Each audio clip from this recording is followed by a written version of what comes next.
আসসালামু আলাইকুম রহমতুল্লাহি ওয়া বারাকাতু। আশা করি আপনারা সকলে আল্লাহ তাআলার রহমতে ভালো আছেন। আমি আজ আলোচনা করব যাবতীয় বিপদ ও অনিষ্ট থেকে বাঁচার দোয়া সম্পর্কে। তো আসুন আমরা জেনে নেই হাদিস ও কোরআনের আলোকে। হাদিস শরীফের মধ্যে অসংখ্য বিপদ থেকে মুক্তির দোয়া রয়েছে।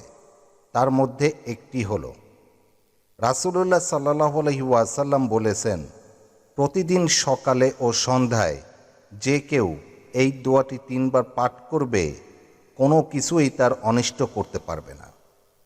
ভাই ও বোনেরা, আমি দোয়াটি ভিডিও স্ক্রিনে আরবিতে ও বাংলা উচ্চারণ সহ দিয়ে দিয়েছি।